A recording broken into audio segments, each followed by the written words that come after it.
مولاي صل وسلم دائما أبدا على حبيبك خير الخلق كلهم مولاي صل وسلم دائما.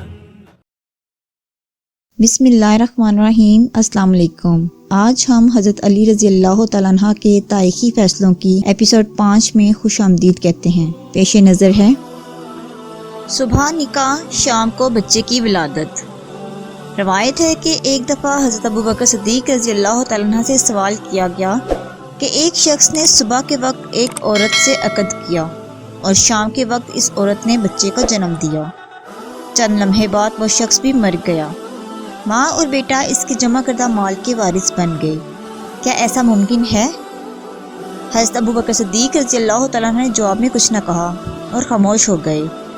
سیدنا حضرت علی مرتضی رضی اللہ تعالیٰ عنہ سے بھی دربار خلافت میں موجود تھے اور شاید انہیں اصل صورتحال کا علم تھا. انہوں نے فرمایا، ہاں ایسا ممکن ہے. یہ وہ شخص ہے جس کے پاس یہ عورت کنیز تھی اور یہ کنیز اس شخص سے حاملہ تھی. جب بچے کی پیدائش قریب ہوئی تو اس شخص نے کنیز کو آزاد کر دیا. پھر صبح کے وقت اسی عورت کے ساتھ نکاح کیا اور شام کے وقت اس عورت کے ہاں بچے کی پیدائش ہوئی. چند لمحوں بعد وہ شخص مر گیا. ماں اور بیٹا اس کی وراثت کے مالک بن گئے. حرمت کا علم نہ رکھتے ہوئے ایک شخص کا شراب پینا.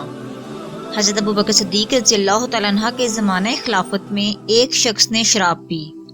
لوگ اسے حضرت ابو بکر صدیق رضی اللہ تعالیٰ عنہ کے پاس لائے تاکہ اسے شرعی سزا دی جائے. حضرت ابو بکر صدیق نے اس سے پوچھا، کیا تو نے شراب پی ہے؟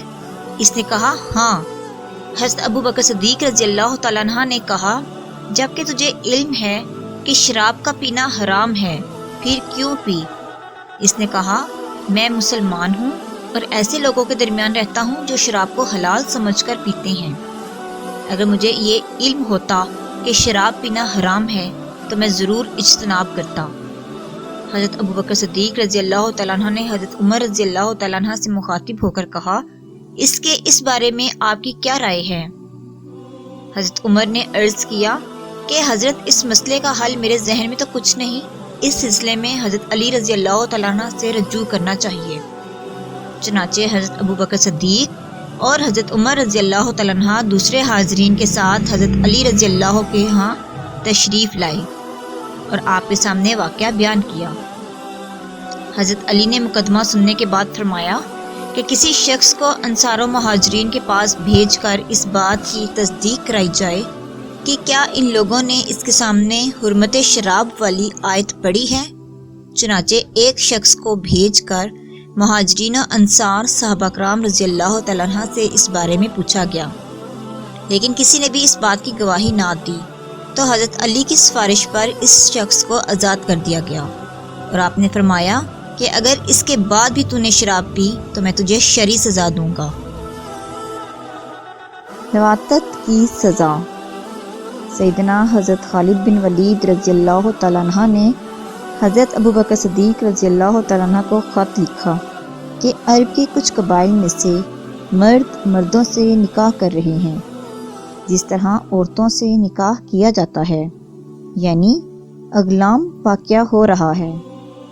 یہ خط حضرت ابو بکر صدیق رضی اللہ تعالیٰ عنہ کو ملا تو انہوں نے اصحاب رسول صلی اللہ علیہ وآلہ وسلم کو ایک مقام پر جمع کر کے ان سے اس مسئلے پر مشورہ دریافت کیا. اس مجمع میں سیدنا حضرت علی مرتضی رضی اللہ تعالیٰ عنہ بھی موجود تھے. آپ نے بڑی شدت سے ارشاد فرمایا، یہ بہت بڑا گناہ ہے. ایک قوم اس گناہ کی مرتکب ہوئی، خداوند عالم نے اس گناہ کا ارتکاب کرنے میں انہیں عذاب میں گرفتار کیا. لہذا اس مسئلے کا فیصلہ یہ ہے کہ اس جرم میں مرتکب افراد کو دہکتی ہوئی آگ میں جلایا جائے. چنانچہ سیدنا حضرت ابو بکر صدیق رضی اللہ تعالیٰ عنہ نے ان کو آگ میں جلانے کا حکم دیا. آج تک کے لیے اتنا ہی. اگلی ایپیسوڈ کے لیے اجازت دیجیے. اپنا اور اپنے پیاروں کا بہت سا خیال رکھیے گا. اللہ حافظ.